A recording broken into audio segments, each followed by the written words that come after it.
Buenas noches. Una gran oportunidad para hablar de un tema de la vanguardia y de todo ese accionar que tenemos en los últimos años.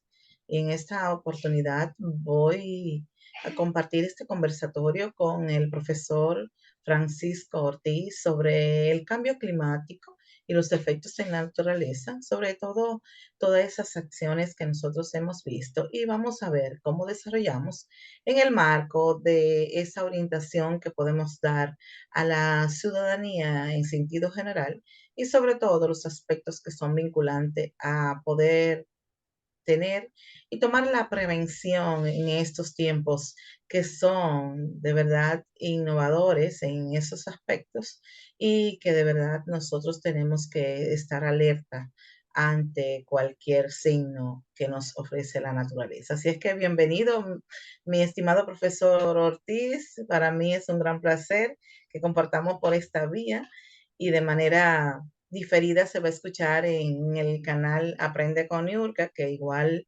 va a ser un aporte al conocimiento a toda esa gente que esté interesado en estos temas. Muchas gracias, profesora. Buenas noches, tanto a usted como a todo el público invitado. Bueno, pues aquí estoy para compartir con ustedes un tema de actualidad eh, a través de los medios de comunicación. Con mucha frecuencia se escucha hablar del calentamiento global, del efecto invernadero, del cambio climático, de los eventos extremos, en fin. Es quizás uno de los temas que ha acaparado la atención de la comunidad internacional, de la ONU y de las organizaciones internacionales, justamente por los efectos que según los científicos está causando el calentamiento global y el cambio climático. Bueno, Sobre pues a mí todo, me gustaría... Sí, adelante, profe, sobre sigue. todo, profesor Ortiz, pudiéramos dar algunas informaciones de entrada. ¿Por qué la gente se preocupa de esa temática del calentamiento global? ¿Cómo nosotros, entre causas y efectos, pudiéramos dar algunos tips de lo que la humanidad en consecuencia pudiera sufrir y todos esos elementos que pudieran darse? ¿Pudiéramos abarcar esa parte también? Sí, claro, claro. Bueno, la preocupación es lógica porque según los científicos, a partir del año 1970 o la década del 70, se han ido registrando en el clima a nivel global, a nivel mundial, una serie de cambios, cambios bruscos, cambios extremos, que han hecho que la comunidad internacional eh, se ponga en alerta sobre este tema.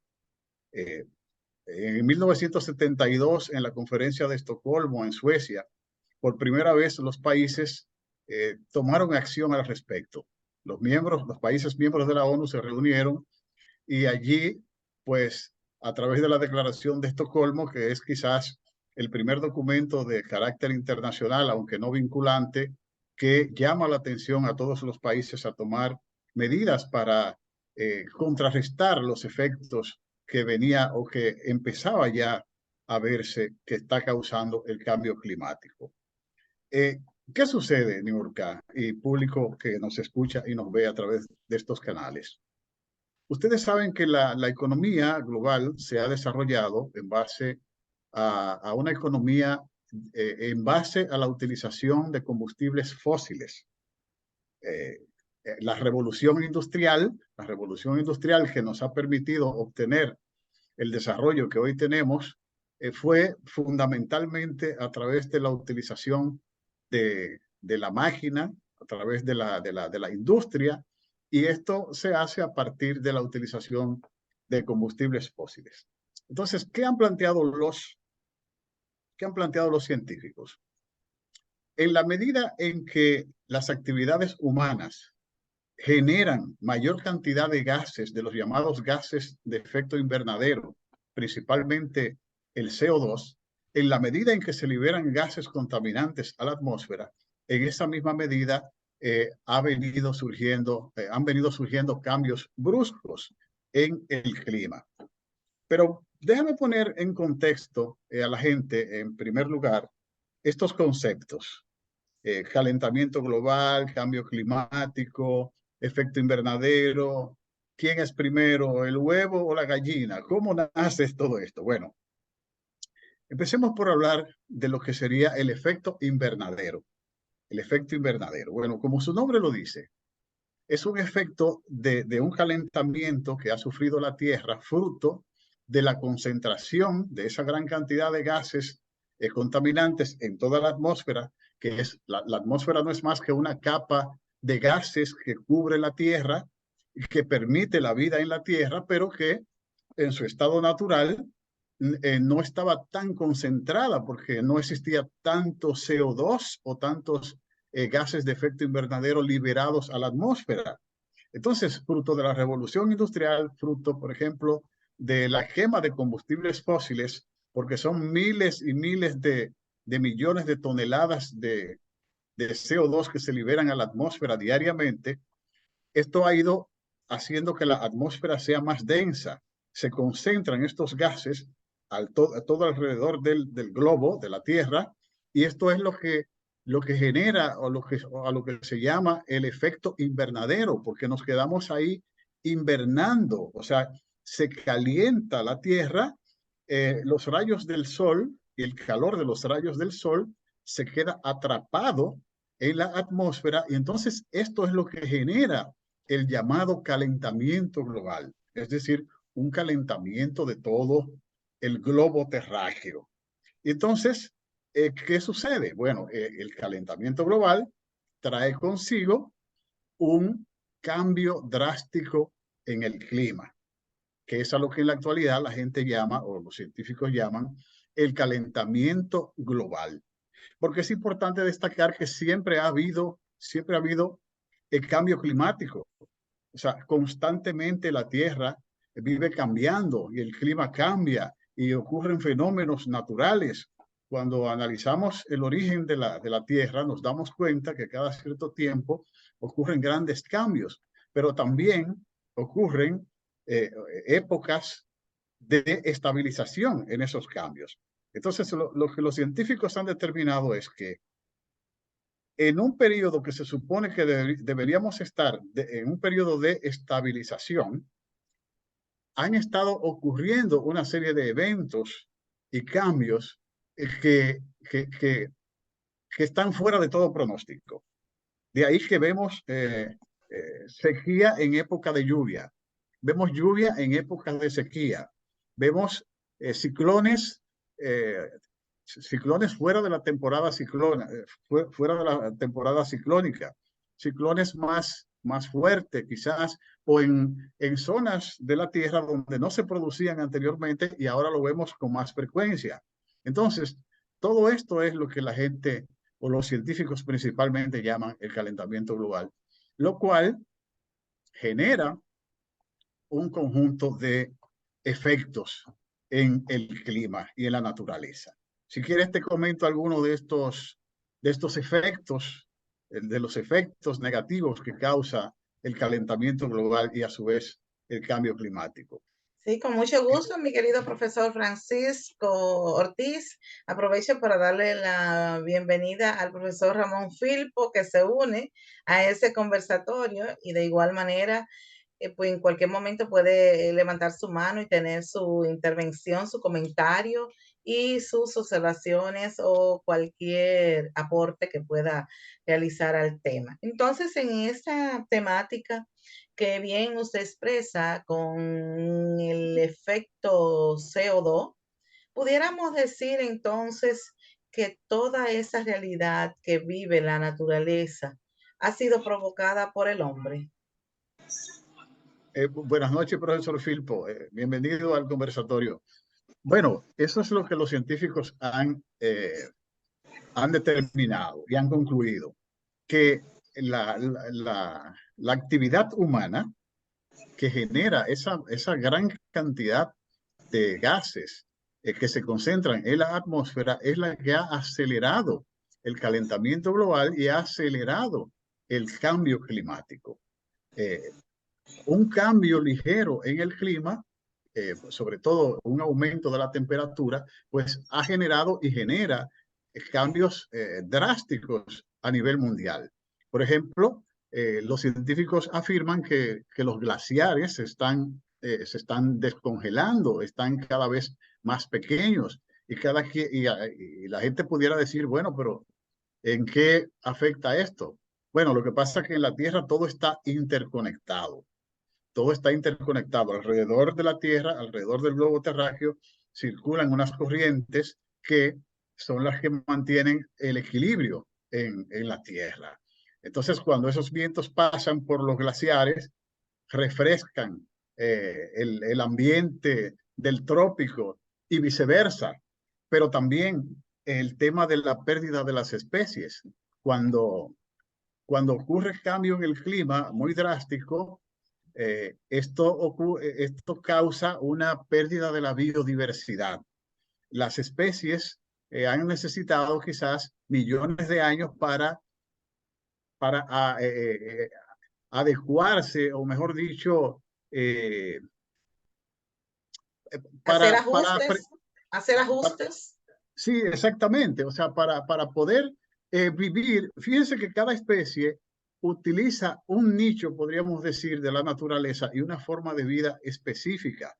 Y esto tiene que ver con el clima, con el entorno donde vive, con su forma, incluso cada especie tiene una forma distinta de alimentarse, una forma distinta de vivir, y todo esto tiene que ver con el clima. Entonces, en la medida en que se le cambia o que el clima cambia drásticamente, ocurre una dificultad para las especies adaptarse, porque se necesita mucho tiempo para que las especies se adapten a esa forma de vida. Por ejemplo, ¿qué está sucediendo con los osos polares en el Ártico? Bueno, pues esas poblaciones están disminuyendo. ¿Qué está sucediendo, por ejemplo, con los corales en el mar? Los corales se están blanqueando, fruto del calentamiento de las aguas oceánicas. Los patrones de las aguas oceánicas han venido cambiando y esto también trae problemas, porque aparte de la pérdida de las especies, entonces de aquí también hacen los fenómenos extremos, las marejadas, los ciclones, eh, todos estos eventos que últimamente están afectando a la humanidad. Y por otra parte está la amenaza de que con el aumento de la temperatura del agua del mar y con ello, con el derretimiento del hielo de los glaciares, esto podría causar un aumento en el nivel del mar, y el aumento en el nivel del mar pues traería no solo las consecuencias que estoy planteando de la pérdida y el desplazamiento de algunas especies, sino también la amenaza hacia la población humana. Fíjense que más del 60% de la población mundial vive, diríamos que a distancias menos de 300 kilómetros de las costas. Originalmente los pueblos se desarrollaron alrededor de los puertos y alrededor de las costas. Entonces, hay países que están amenazados, hay países que son más vulnerables que otros, sobre todo algunas islas, y este es uno de los problemas que se plantea que va a causar el cambio climático. De ahí que se esté trabajando mucho en lo que es la mitigación y la adaptación al cambio climático. Es decir, mitigación, ¿qué podemos hacer para desacelerar el nivel del calentamiento global? Y en este aspecto lo que más han planteado los países es una reconversión tecnológica a nivel mundial.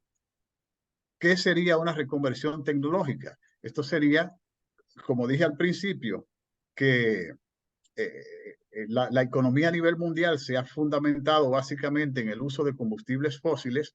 Una reconversión tecnológica tendría que producir a partir de la utilización de energía limpia. Por ejemplo, si, si vamos a construir una planta de generación eléctrica que va a utilizar derivados de petróleo, bueno, pues en vez de ello construyamos un parque eólico o un parque de energía fotovoltaica para utilizar la energía solar. O, por ejemplo, una planta hidroeléctrica para aprovechar la fuerza del agua. Es decir, métodos de producción de energía, porque todo se resume a la necesidad de crear energía. Energía para movernos, para producir, para alumbrarnos. Fíjese, ahora mismo, cada uno de nosotros en nuestro entorno estamos utilizando energía. La del bombillo, la de la computadora, el aire acondicionado que estamos usando en nuestras habitaciones, en fin. Entonces, todo esto, todo esto se produce a partir de un método de producción que es contaminante. Es decir, que genera toneladas o millones de toneladas de CO2 que se concentran en la atmósfera, y ese es el problema entonces que genera el calentamiento global. Así que esa reconversión tecnológica plantea un nuevo método y una nueva forma de vida. Ahora mismo los países están enfocados en el tema, por ejemplo, del transporte, que es quizás el que más contamina. Fíjese que los países desarrollados están desarrollando métodos de transporte masivo. Por ejemplo, ¿cuántas, cuántos minibuses, cuántos autobuses, eh, cuántos automóviles puede sustituir un metro, por ejemplo, o un tranvía? Muchísimo. Entonces, esas son toneladas de CO2 que se dejan de emitir a la atmósfera. Entonces, hoy se está hablando mucho de la movilidad eléctrica. Los países están tratando de desarrollar tecnologías, sobre todo eh, vehículos eléctricos, pero esto también plantea otro gran reto, que es el de la utilización de minerales para la construcción de estas baterías. Como todo en la vida, que no hay nada tan bueno que no tenga algo malo, ni nada tan malo que no tenga algo bueno. Pero ese es el reto en el que se debate la humanidad. O sea, tenemos que llevar a cabo acciones tendentes a reducir la cantidad de gases que se liberan a la atmósfera. Se estima que cada ciudadano a nivel mundial genera alrededor de 6 o 7 toneladas de CO2 al año. Entonces, cualquiera diría, bueno, pero ¿qué puedo hacer yo si yo soy una sola persona? Perfecto, quizás una sola persona puede hacer poco, pero si todo el mundo a nivel mundial hace algo, pues entonces eso sería mucho. Sí, ¿Alguna pregunta hasta aquí? ciertamente. Sí, Ujú. ciertamente, profesor Ortiz. Y bienvenidos a lo que se han agregado aquí al conversatorio. Definitivamente nosotros tenemos que saber que hay una conciencia humana que debe prevalecer. En el caso de nuestra República Dominicana, pues se ha establecido esa limitación, esa prohibición en el marco de esa restricción, por ejemplo, en el caso de la industria automotriz, para la importación de vehículos de más de 5 años de fabricación por la temática del CO2. Y de igual se establecen hasta derechos e impuestos en el marco de la cantidad por los años, como bien está establecido en la ley 253-12 y la prohibición en la ley 4, que si bien lo refiere dentro de esa motivación para cuidar la biodiversidad, como bien usted ha expresado, y todos sabemos la parte del medio ambiente, pero sí va más el asunto con el tema de la energía eólica. Ya nuestra nación está bien situada, tenemos el parque en Pedernales, en diferentes partes del país, y se ha ampliado la energía eólica y más ahora, como bien usted refería, con la insertación de los vehículos de la parte eléctrica, pero hay un asunto, como siempre uno ha visto, que todo no es perfecto. La producción para la carga de la batería y todo esto conlleva un elemento que tiene que ver con medio ambiente, pero sí llama la atención, y ahí voy con algunas preguntas, profesor Ortiz. Realmente sabemos que todas esas causales que usted ha referido con el tema del medio ambiente, ha habido un amplio o de bordaje, efecto en la naturaleza que antes no se veía. O sea, nosotros estamos ya mirando que cuando no es que tiembla la tierra, es que se escucha un volcán por aquel país, un terremoto por el otro.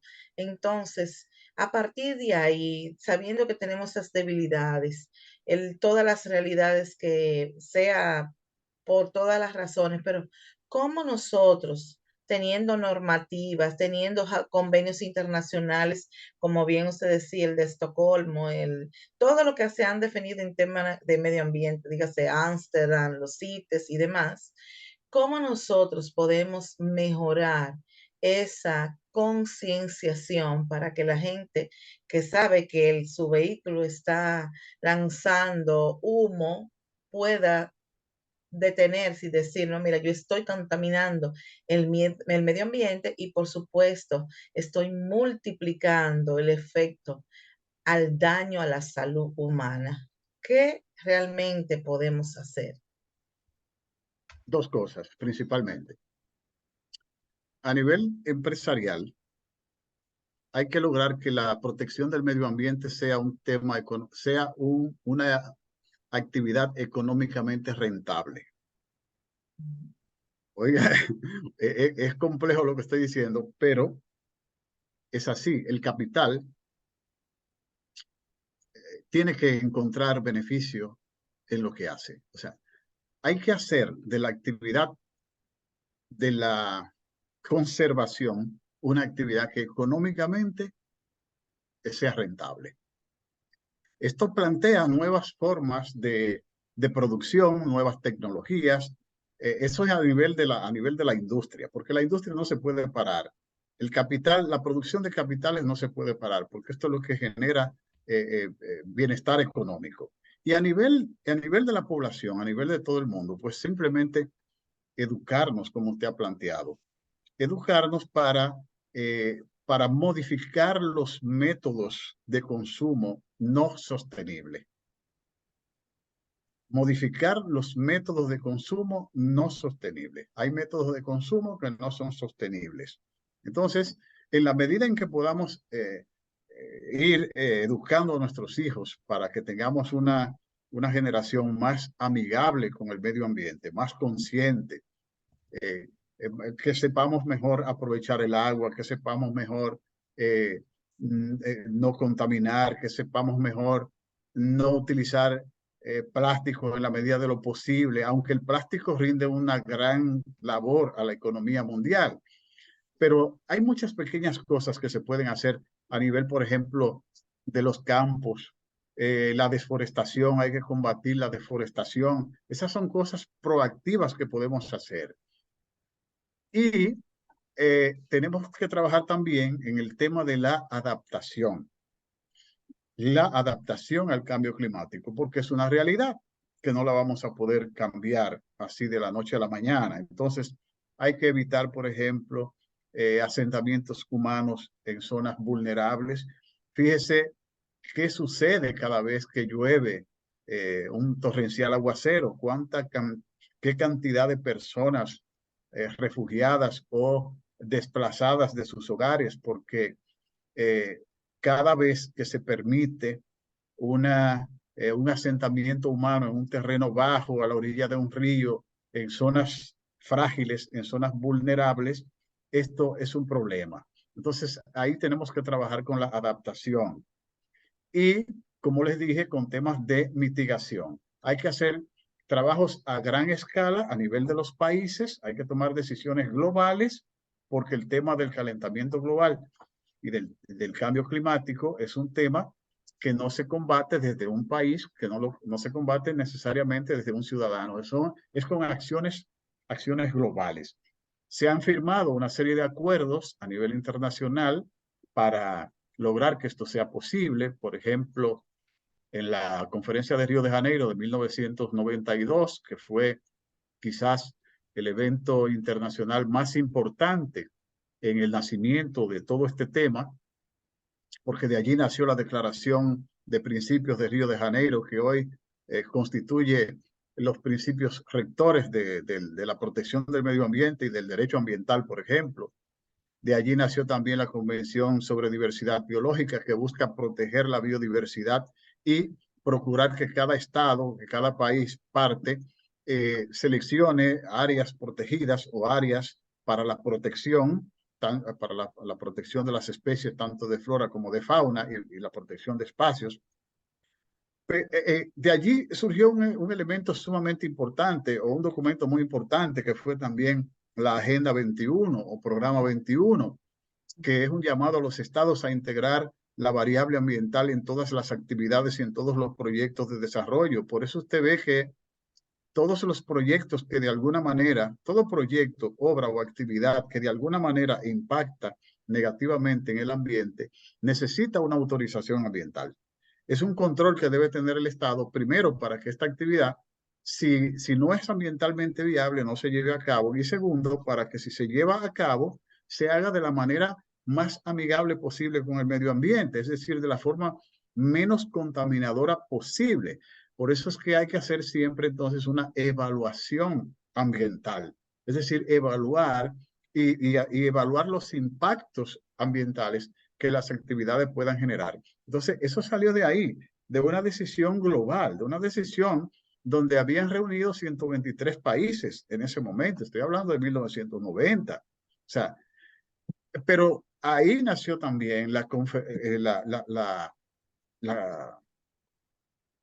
la Convención Marco sobre Cambio Climático, que es un compromiso de los estados desarrollados, que son los grandes contaminadores.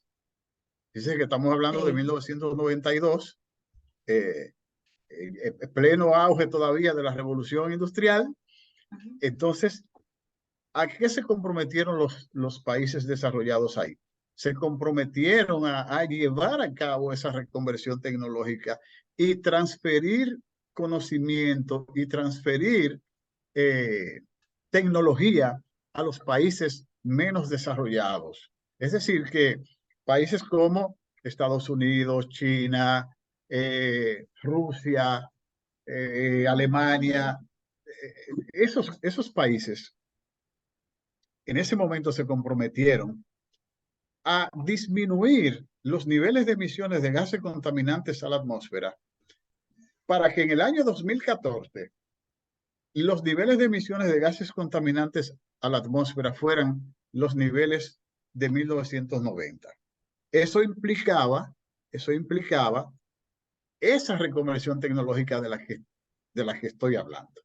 Porque si seguimos con el mismo modelo de producción a nivel mundial, no es posible llevar a cabo la reducción de gases contaminantes a la atmósfera, que es lo que en realidad hay que hacer para poder disminuir los efectos del calentamiento global y, consecuentemente, el cambio climático. Entonces, luego nace algo muy interesante, que es el punto donde quiero llegar, para que la industria pueda ver que la protección del medio ambiente puede ser económicamente rentable, que fue el protocolo de Kioto. El protocolo de Kioto es el instrumento de aplicación de la Convención Marco sobre Cambio Climático, y uno de los o varios de los mecanismos que establece el protocolo de Kioto son, por ejemplo, incentivos fiscales que deberían dar los estados a las empresas, que se motiven a llevar a cabo esa reconversión tecnológica y a llevar a cabo una producción limpia. Eso quiere decir que, que el Estado o los estados deben, y usted que trabaja en el tema aduanal, por ejemplo, eh, producir leyes, producir leyes de incentivo fiscal para todo el que quiera de manera voluntaria llevar a cabo esa reconversión tecnológica. Entonces ahí estoy, esa es una medida de las que estoy planteando, de que hay que hacer que la protección del medio ambiente sea una actividad económicamente rentable. Cuando cuando un empresario que ha invertido en maquinarias para modificar su método de producción, que hoy es un método de producción no sostenible o contaminador, y lo reemplaza por un método de producción limpia, pero recibe por ello un incentivo por parte del Estado, pues entonces se motiva a seguir haciéndolo. Y otros también van a seguir motivándose a hacerlo. También está el tema, por ejemplo, de los bonos verdes o el pago por no emitir gases a la atmósfera. Pago por, o sea, dejaste de emitir y buscaste lo voy a poner más sencillo. Imagínense que yo tenga, ahí estoy hablando de los proyectos MDL, proyectos de mecanismo de desarrollo limpio, que están avalados por el protocolo de Kioto. Imagínense que yo tengo una producción, una planta de generación eléctrica, qué sé yo, que trabaja con derivados de petróleo y que al año emito a la atmósfera miles de toneladas de CO2. A través de ese mecanismo,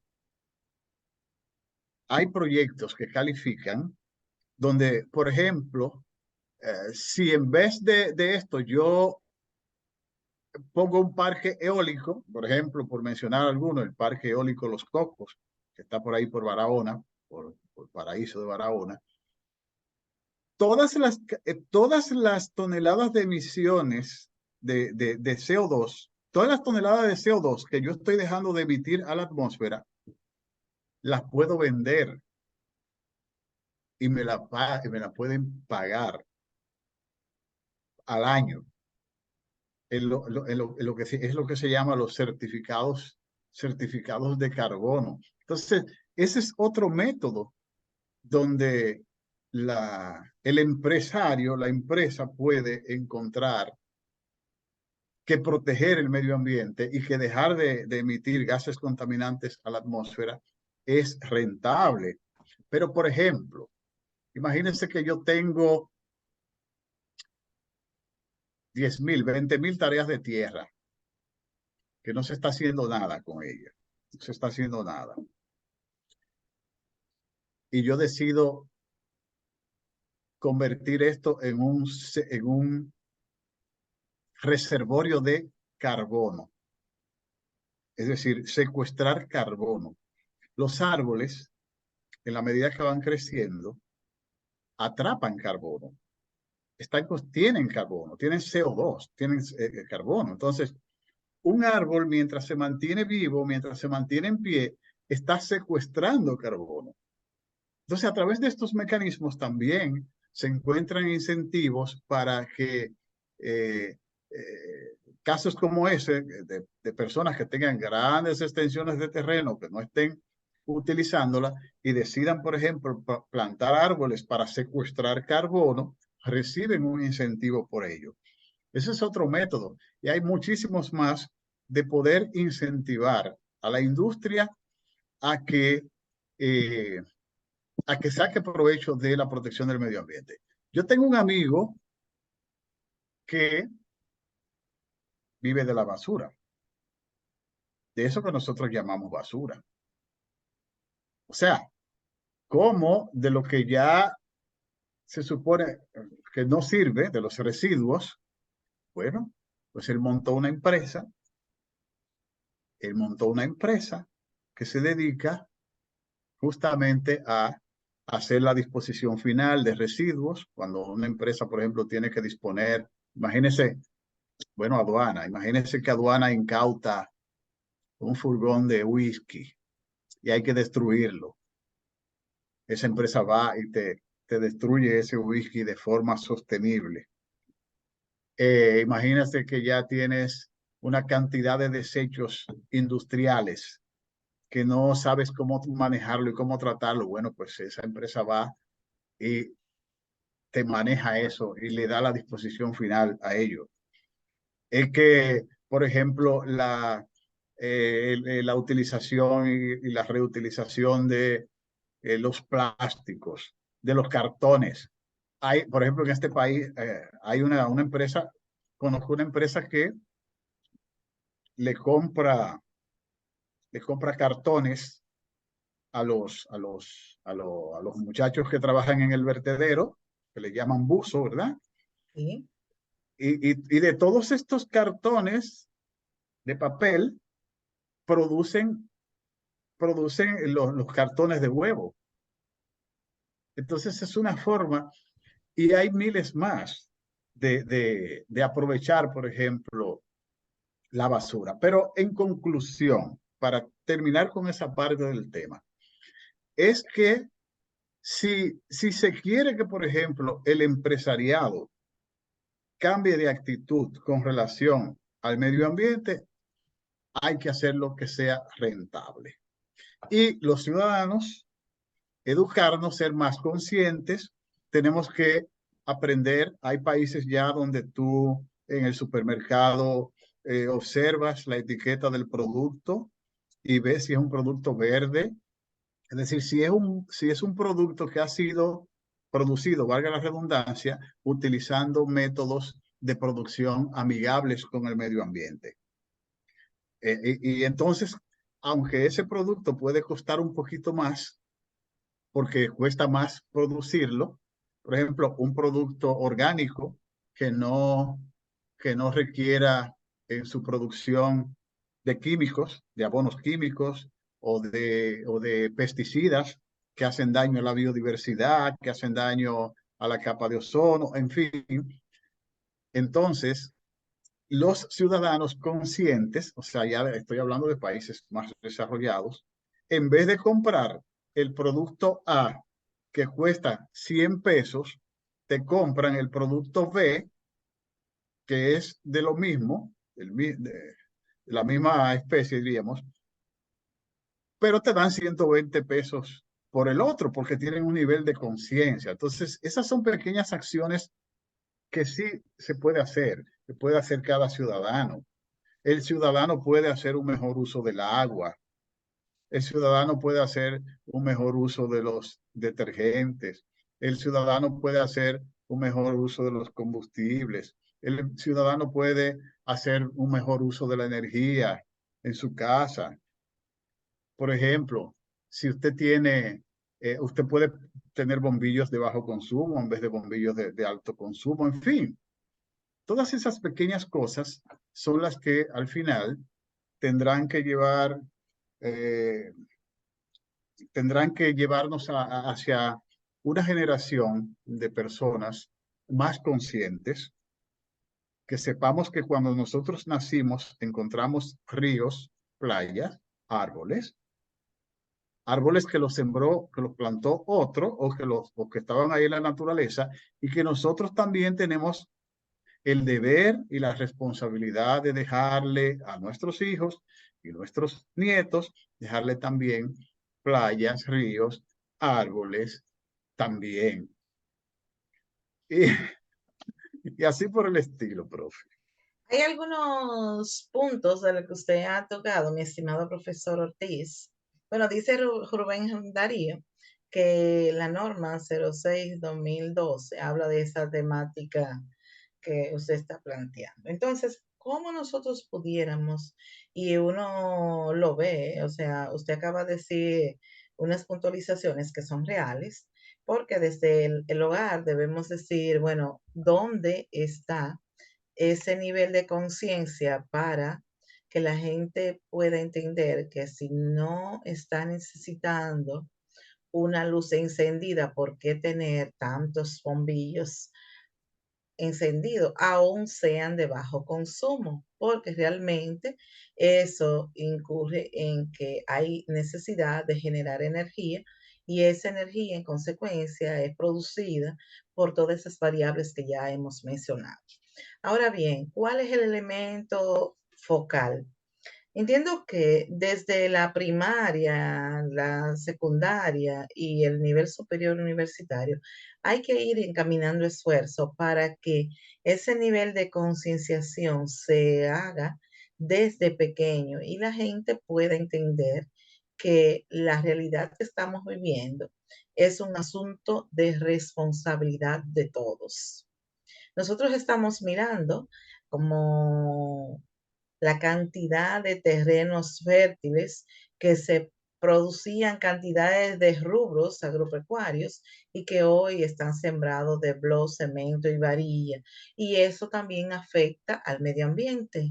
Nosotros estamos mirando más que Hay países que sí han logrado un nivel de corte de o el talado de árboles, pero ya tienen esa misma cantidad de terreno sembrado en un tamaño pequeño y otro mediano, de manera que el ambiente no se vea deforestado. Y eso es un control exhaustivo donde existen sanciones. Y por eso nosotros comentamos siempre que hay países que tienen un nivel de forestación admirable, del cual en el caso de República Dominicana pudiéramos incrementar cada vez más. Cada vez que somos bendecidos de estas lluvias, ahí deberíamos aprovechar en cualquier terreno, sembrar una planta de manera que eso pudiera generar en su momento toda esa captación, como usted bien decía, del dióxido de carbono y de todos los elementos que nosotros pudiéramos favorecer y manejar la naturaleza. Y otro elemento más es el desperdicio del agua. Hay muchos árboles que sí demandan de agua, pero hay árboles que producen agua. Entonces nosotros tenemos que ir más allá a esos niveles de ir buscando, porque nada más pensamos en tiempos de sequía, pero cuando hay lluvia no aprovechamos para sembrar. Y entonces deberíamos ser que si usted tiene un nivel, el que sea, haya, y yo creo que eso es un punto a favor para nuestra República Dominicana, que sea una responsabilidad aún por habitante de sembrar por lo menos 2 árboles. Si nosotros lográramos que alguien, que cada uno de los seres humanos que vive en esta nación, por lo menos en una edad que pueda trasladarse a un punto de eso, y decir, usted tiene que cumplir con ese requisito, así como es una exigencia, deberíamos nosotros contemplar que sí se puede, porque aquí hay demasiado terreno por todos los lados y hay espacio donde se puede sembrar y como he planteado siempre, nosotros tenemos la parte sur, allá en el sur profundo, en Oviedo, que es, ahí llueve poco. Entonces decimos, la gente que vivimos, que somos de la zona norte, ¿qué le decimos? Traemos un poco de tierra de por allá de Moca, lo llevamos a Oviedo, hacemos un hoyito, le sembramos una plantita, una semillita, la rociamos con agua y esa planta va a crecer porque nosotros le damos un tratamiento. Es igual que las plantas que usted tiene en su casa. Yo recuerdo, Ortiz, que usted nos compartió en el grupo de los profesores una foto de una planta de piña. Usted había sembrado una piña, la cabeza de la piña, la parte de arriba, la sembró en una cubeta que tenía y esa piña produjo piña. Entonces, esa parte, entonces usted reprodujo lo que ya había consumido, ¿se recuerda, verdad? Sí, Entonces, si deberíamos hacer todo, porque no estamos a merced de que todo lo que necesitamos tengamos que irlo a comprar. La gente debe hacer conciencia de sembrar en su macetero. Y ustedes que son, bueno, aquí está Pedro, Rubén, Filpo, son todos hombres. Y los que van a escuchar esto a través del diferido en el canal de YouTube, pues entonces hagamos conciencia que esas maceteras que tenemos en la casa, se siembre, que el cilantro, que el ají, el pimiento, el orégano. Entonces nosotros podemos cosechar lo que tenemos en nuestro propio hogar. Y eso es parte de lo que nosotros podemos decir, pero si lo podemos hacer aquí, ¿por qué no podemos sembrar un árbol y así concientizar a la gente que si usted en su momento va a cortar ese árbol, necesita un permiso de medio ambiente y por supuesto saber si ya tiene otro sembrado u otro que esté en proceso de crecimiento. Entonces, nosotros tenemos aquí, ya lo hemos visto, todo tipo de energía y aún vengan, señores, desde otro mundo a buscar una alternativa energética. Nosotros sabemos que somos parte de una responsabilidad que la tenemos de manera individual. No es solo el Estado dominicano ni el sector privado, es todo ciudadano que debe estar consciente de que debemos sembrar, debemos proteger, que si usted sabe que puede utilizar un envase para reciclarlo, es parte de lo que nosotros podemos mejorar, porque cuando tenemos algo no lo apreciamos y cuando nos hace falta lo buscamos. Entonces eso es parte de lo que pudiéramos manejar. No sé si Pedro, Rubén o Filpo tienen algún comentario, alguna pregunta sobre estos temas tan interesantes que nos ha comentado el profesor Francisco Ortiz. ¿Alguna inquietud de los tres? ¿Me escuchan? Bueno, parece que no. Vamos a ver si se animan de aquí ahorita. Ortiz, ¿sí? Todo en orden, dice Rubén Darío. Muy bien. Entonces, de verdad, Ortiz, nosotros pudiéramos dar algunos tips de motivación para esos jóvenes que van a escuchar esta entrega y sobre todo que sea motivador. Y para aquellos mismos docentes que pudieran motivar en su participación académica, esa entrega y esa pasión para que nosotros seamos parte de un medio ambiente que se pueda recuperar. ¿Qué podemos hacer por la humanidad? Yo diría que por nosotros mismos, porque salvando la naturaleza nos salvamos nosotros. Yo creo que si no lo hacemos por conciencia, tendremos que hacerlo por conveniencia, porque lo ideal sería que seamos agradecidos. Yo recuerdo, y ahora que usted plantea lo de la piña, y disculpe que me desvíe un poquito, pero yo no sé si usted recuerda que yo le hice el comentario, que yo me sentí como un poquito mal, porque yo sembré la piña y yo me olvidé de ella. Yo me olvidé de la piña y un buen día mi hija me dice, papi, ¿cuándo vamos a cosechar la piña? Porque la piña yo la puse en el techo y yo tenía muchos meses que no subía al techo. Me dice, papi, ¿cuándo vamos a cosechar la piña? Digo, bueno, ¿qué piña? Dice, oh, la piña que sembraste. ¿Cómo? Y ya está. Entonces yo me sentí como un poquito mal. Dije, wow, qué buena es la naturaleza. Yo no hice nada por ella y mira, ahora voy a comer piña. Qué cosa, es casi injusto esto.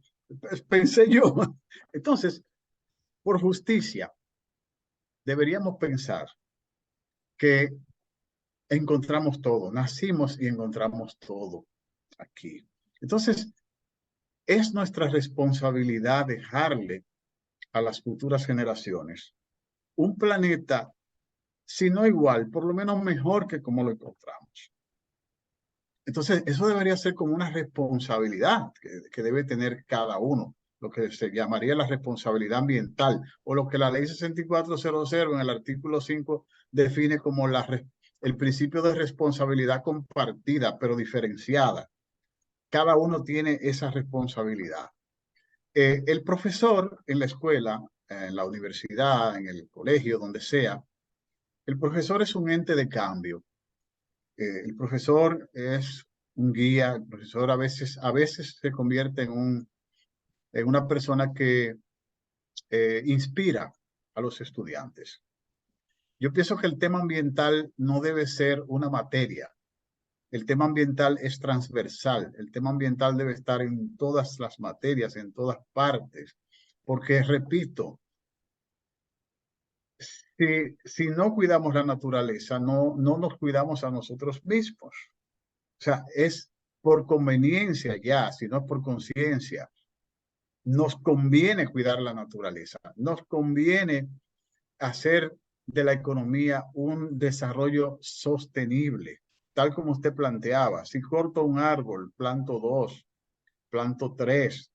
Entonces, hay que llevar conciencia desde las aulas, nosotros los profesores, a los estudiantes, y mientras más pequeños mejor, porque los niños a veces hacen que los adultos cambien. Cuando los niños aprenden que no se debe tirar basura, que no se debe dejar una llave abierta, que no se debe dejar un bombillo encendido que no se está utilizando, eh, cuando el niño aprende eso y lo lleva a la casa, incluso puede motivar el cambio de conducta de parte de sus padres. Entonces, esto es lo que tenemos que hacer. O sea, tenemos que crear un ciudadano consciente, un ciudadano amigable con el medio ambiente, un ciudadano que antes de tomar una acción, eh, piense en qué medida esa acción que él va a tomar afecta la naturaleza y es que es afectar el futuro del país. Pienso que eso debemos hacer. De igual manera, yo creo que hay que responsabilizar a toda entidad que tiene que ver con la seguridad. Porque, bueno, cuando tú pasas por un entorno y ves un río o una cañada que le han lanzado todo tipo de basura, en ese entorno viven seres humanos que han propiciado eso, pero también apoyado esa mala conducta. Entonces creo que sí, que en esa parte la responsabilidad en función del medio ambiente debe ser dándole una participación a todos los entes que tienen que ver con la seguridad del país. Hay que combinar esa parte, porque yo digo, como tú tienes un río lleno de basura y lanzando todo lo que se maneje cuando sabe muy bien que esa agua va a correr o que se va a estancar si tú le echas esos desperdicios? Entonces es un asunto de conciencia. Creo que es justo que hagamos una campaña educativa en el marco de esa concienciación a cada uno y ojalá que nosotros en esas primeras reuniones porque de los periodos académicos, en todo espacio nosotros estemos, y ahí voy a motivar a los profesores que están aquí, a Philip, a todos, que nosotros hagamos un evento a favor del medio ambiente en el marco de esas actividades que siempre desarrollamos a nivel de los eventos que hemos coordinado. Entonces, eso es importante. Nosotros tenemos que ser parte de ese mundo cambiante, como bien tú decías, profesor Ortiz, y definitivamente nosotros estamos responsabilizados con esta sociedad porque somos los que de manera objetiva y crítica estamos viendo y podemos aportar algo a esta sociedad que, si bien estamos viendo cada vez que hay un tema desarrollado de un agua que está rota, de una llave que está botando agua sin necesidad, pues realmente nosotros somos los más llamados. Así mismo como la gente dice, bueno, pues mire, por lo menos infórmelo a la Junta de Vecinos, infórmele a la persona responsable para que ellos canalicen la solución y evitar esa tremenda situación que se está dando en nuestros sectores. Y hay otro aspecto, Ortiz, que no puedo dejar de lado, y es la parte de esa conciencia en todo, sobre todo en los parqueos. Nosotros sabemos muy bien que es parte de nuestra acción el efecto de darle mantenimiento a nuestros vehículos, porque cuando un vehículo se estaciona en un parqueo y lo vas a encender y eso lanza ese monóxido de carbono, eso hace un efecto no al que está pasando, sino que eso queda atrapado en ese espacio cerrado que de verdad le afecta a la humanidad. Y eso es un tema relevante que nosotros podemos estar claro que debemos llamar la atención de que usted tiene un vehículo, que aquí la mayoría ya tiene su vehículo, esté consciente de que eso tiene una cantidad de kilómetros para usted saber que tiene que cambiarle el aceite y que usted pueda evitar que se despida ese humo que afecta tanto. Y eso nosotros lo vemos en la calle diario. Los camiones, los vehículos que andan en la calle en cualquier hora del día. Y eso es un tema que de verdad afecta tanto Y por eso es que yo digo que vemos tanta gente afectada de los pulmones, de asma, porque esto ha sido terrible con toda esta contaminación. Nosotros decimos, ¿y por qué hay tanta contaminación? Bueno, eso es el resultado de esos mismos temas que tú planteabas, Ortiz, del CO2, del efecto de ese humo, de todas esas situaciones que nosotros las vemos y no le ponemos ningún control. Entonces, al final, somos los más afectados porque tenemos que ir a visitar a un médico y medicarnos con la indicación profesional que nos ha referido ese que practica la medicina y que nosotros entendemos que necesitamos mejoría. Entonces, son muchos elementos del cual nosotros podemos ser parte de una solución a corto plazo. Así es. Ortiz, una palabra al cierre ya de este extraordinario conversatorio, porque de verdad que somos parte de esta sociedad cambiante, pero igual tenemos que continuar en el marco de nosotros ser ejemplo para poder desarrollar y ver cómo mejoramos para que nuestra sociedad, nuestra nación y todo el que vaya a tener conciencia sepa que si usted en otro país se ha disciplinado, pues igual no venga a República Dominicana a lanzar la basura al suelo, ni la coletilla la coletilla de cigarrillo en el lado. O sea, seamos conscientes, señores. De corazón se lo digo, nuestra nación, el mundo entero, aclama que seamos forjadores de esa conducta que se requiere para que usted igual, a lo mejor es usted hoy, pero a lo mejor mañana lo puede necesitar su hijo, su pariente, en el cual necesitamos un medio ambiente sano. Bueno, yo pienso que eh, casi todo está dicho. Lo más importante es tener conciencia de que si no protegemos la tierra, con ello se van perdiendo la biodiversidad, se van perdiendo las especies, los recursos naturales no renovables y al final nos iremos perdiendo nosotros. No quiero, porque no soy, mi naturaleza es de, yo soy siempre optimista. No soy de los que anda pregonando una catástrofe ambiental mundial. Yo pienso que cada generación tiene la solución a los problemas. Así lo hemos visto a través de la historia de la humanidad.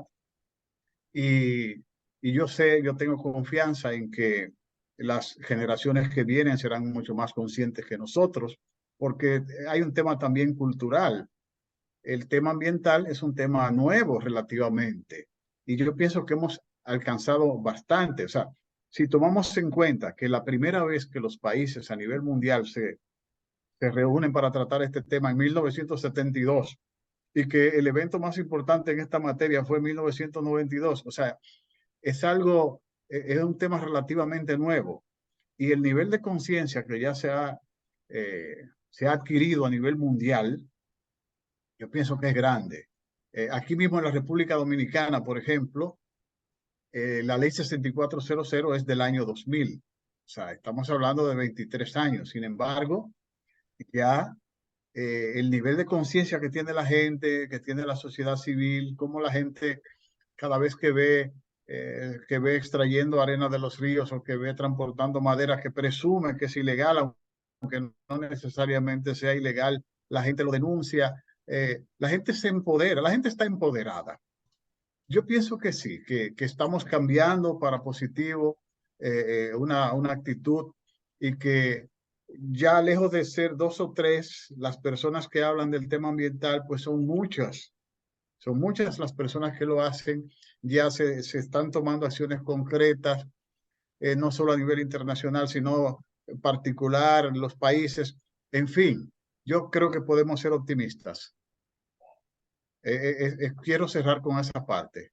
Siendo optimista, no, para que no se me queden solo con esta parte de lo que planteé al principio, de las catástrofes y los efectos del cambio climático. El hombre tiene la suficiente capacidad para buscar la solución a los problemas. Y el problema de este siglo, o uno de los problemas de este siglo, es el cambio climático. Y tengo la fe de que entre todos vamos a a buscar una solución que nos permita alargar más nuestra vida en el planeta. Excelente, comparto totalmente y sé que, bueno, dice aquí los participantes se están refiriendo, dice Rubén Darío, muchas gracias, excelente, señor Ortiz. Y de igual manera, yo creo que sí, que nuestra nación ha ido cambiando. De hecho, ya los mismos centros de expendio ya han ido realizando ajustes en la distribución de los envases para cargar esas mercancías y en todo lugar las empresas, entidades públicas y privadas han realizado los ajustes para la distribución. Es un proceso de ir manejando todos esos niveles de concientización, esa parte de ya ir viendo menos plásticos en el marco de ir viendo esos platos ya que son elaborados, fabricados de un tipo de material que son fácil manejable y por supuesto se destruyen con mayor facilidad y no le hacen tanto daño a la naturaleza. Pero en fin, ahí es que tenemos que apuntalar en ir atrás esa fe y sobre todo esa posibilidad de ser optimista y de que realmente nosotros como país sembramos y estamos envueltos en que cada uno puede aportar ese granito de arena para dar en cada espacio y dar dentro de lo que puede transferir en su entorno, así donde pueda estar esa oportunidad de que el cambio climático no es un asunto de uno ni del otro, es un asunto y responsabilidad de todo. Así es que hagamos lo propio y por supuesto eso va a ser un ejemplo para nuestra sociedad. Feliz noche, mil gracias Ortiz, muchas gracias a Pedro, Rubén, Ramón Filpo que han estado aquí y ya, por supuesto, vendrán más temas que se van a seguir desarrollando y aquellos que por una u otra razón no pudieron entrar, pues lo van a ver de manera diferida en el canal Aprende con Yoki, por supuesto que pueden compartir con otros estas informaciones que pueden ser de utilidad y sobre todo motivadora porque siempre hay algo que aportar. Feliz noche, buen descanso. Gracias, profesora, y gracias a los participantes.